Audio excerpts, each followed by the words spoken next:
We've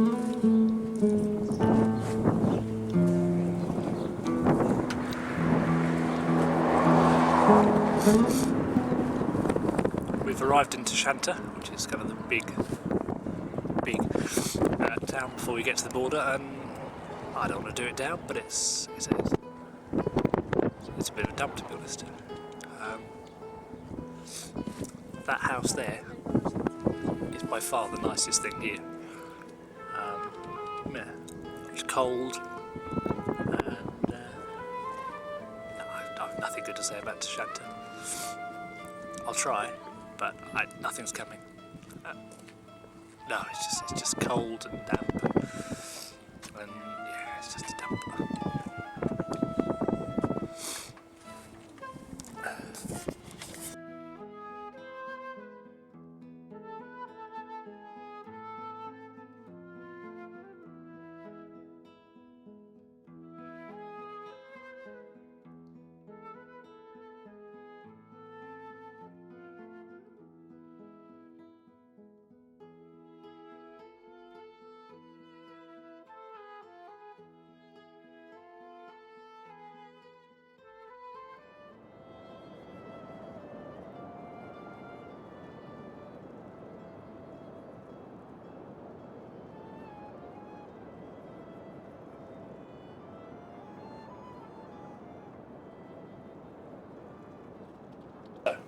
Allow me to show you around our accommodation for the past couple of days.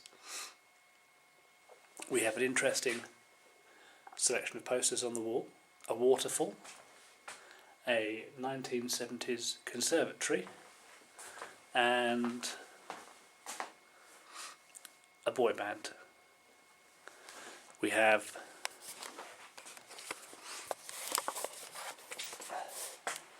a little wash basin,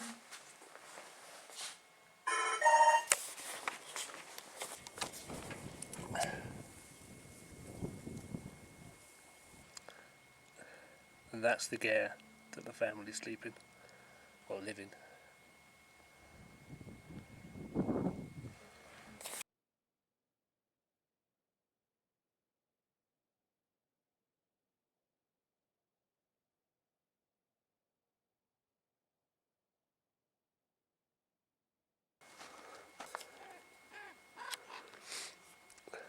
And this appears to be some sort of solar panel,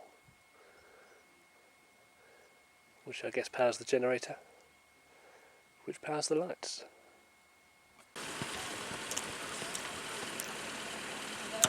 It's day 5. Still trying to get across the Russian-Mongolian border. We weren't really enjoying the experience on day 2. Day 5, I think, somebody needs to be shot somewhere.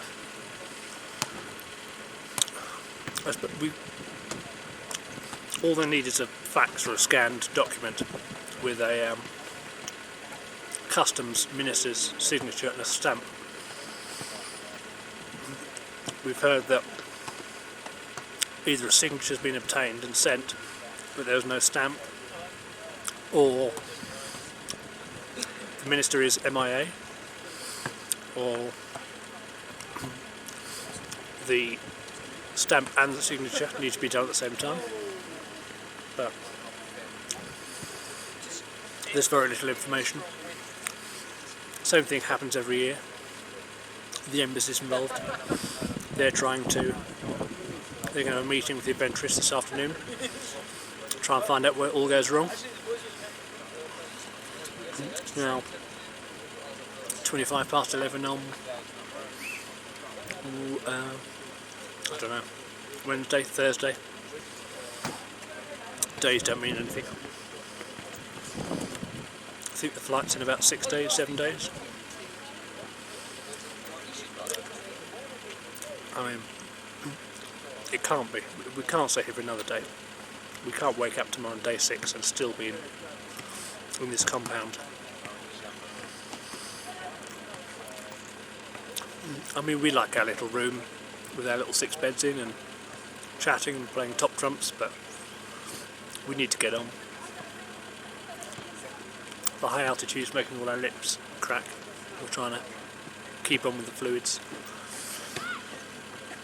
but it's just boring. Just waiting and waiting and nothing happening. Yeah.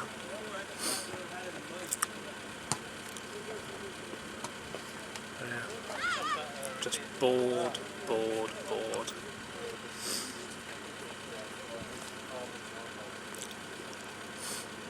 I've written some diary. I've charged up my devices, checked the oil in the car, checked the tyre pressures. There is nothing to do but wait. I could try and walk into town again, but there's nothing in town apart from a shop that sells Mars bars and water and vodka, lots of vodka. Could go back to the hotel, lie on the bed for a few hours, try to get some sleep, but we've been sleeping for 14-15 hours a day anyway. Because of the high altitude it makes you quite tired, given a short distance, or makes me quite tired. Maybe I'm just unfit. Maybe I'll get back into the customs office and annoy the customs people a bit. That'll cheer me up. It's not their fault. We know it's nothing to do with them, but you've got to vent your frustrations that way.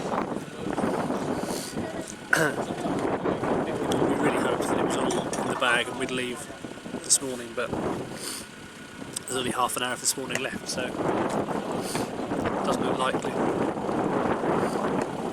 We think we've done all the paperwork. We filled out our customs declarations this morning, which we need to get stamped, and then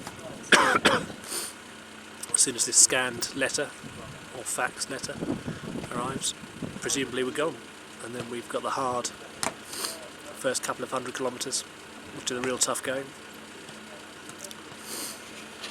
Yeah, we'll see, but yeah, morale is slightly low today.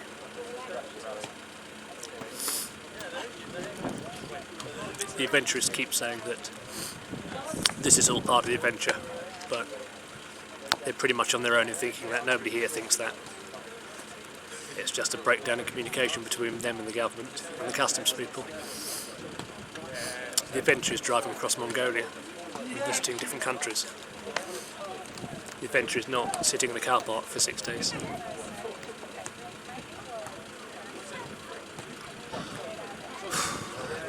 Well, we'll see how it goes.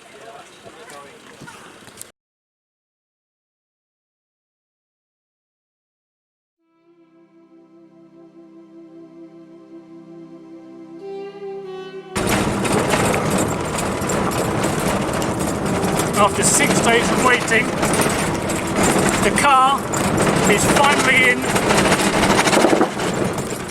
Mongolia. Despite paying a whole 10,000 Togroks for road tax, the roads are not brilliant.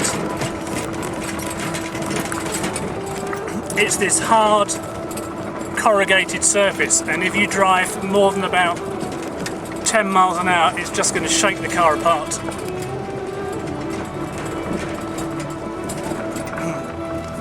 So we're going to have to keep it quite slow until it smooths out. But we're in Mongolia, we're on the way home. Happy days.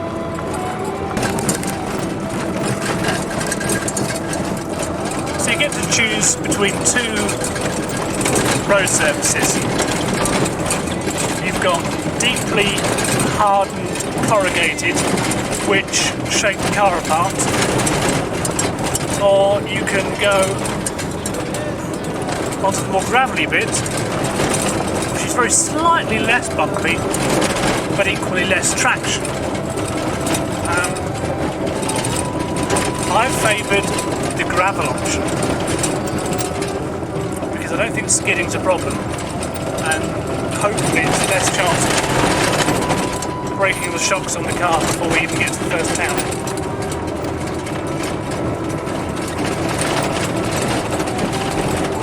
The first town's about 100 kilometres away, and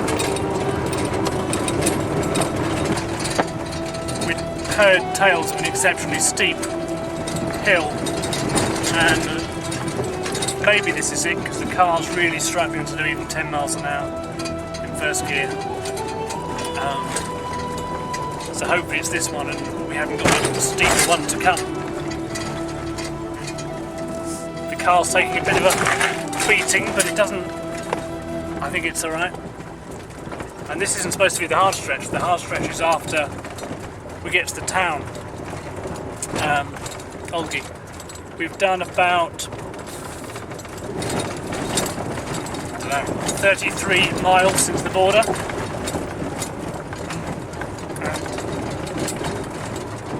We're pretty sure we're on course, but obviously there's no signposts.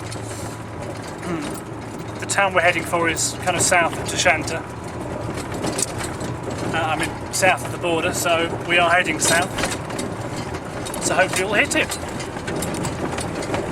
before the car packs up. We don't know why, but we've suddenly come across tarmac and lane markings and bollards. It's all feeling very wrong, but so very, very nice.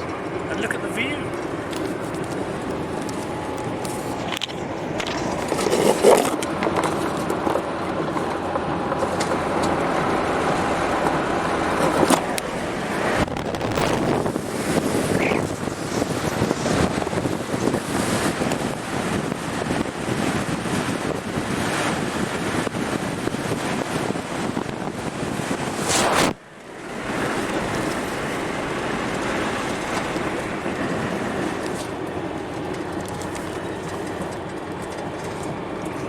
How long can the tarmac last? I'm doing 50 miles an hour. 50!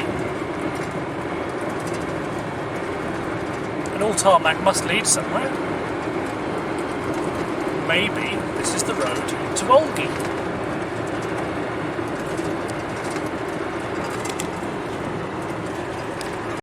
The cars may struggle even more. Even when we first got to Mongolia, just the difference in altitude, and if you walked from the room with the beds in it back to the border, it was quite exhausting. I know it's just me being unfit, but there's definitely slightly less oxygen up here. So over the mountains the car's probably going to be doing 20 miles an hour again. Right, I'm going to sit in the car and put the heater on while the others get ready.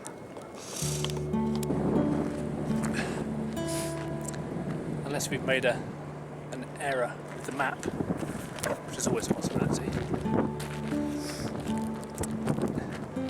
This is a little bit of the Gobi Desert.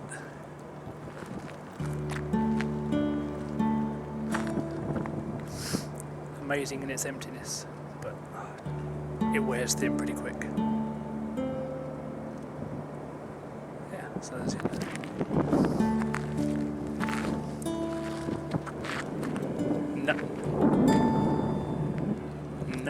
In every direction. Not seeing a car in 2 hours. It's not very hot. I thought it might be in a desert. It's not very sandy. It's all stone.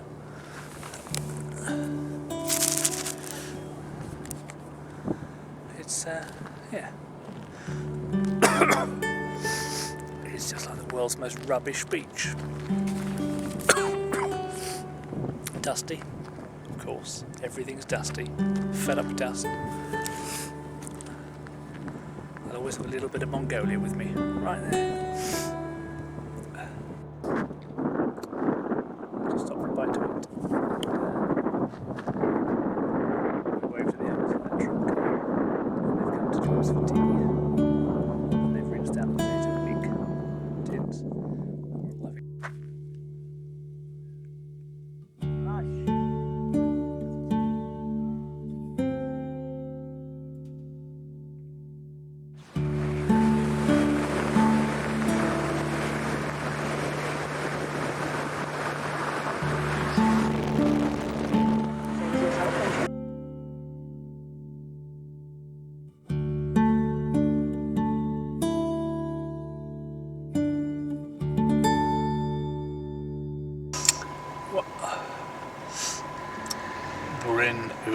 door.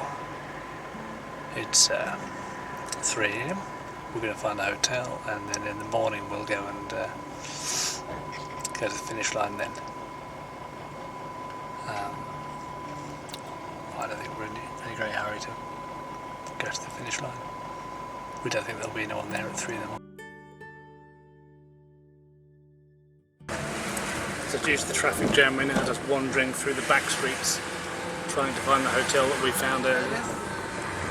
And it's all going fantastically well.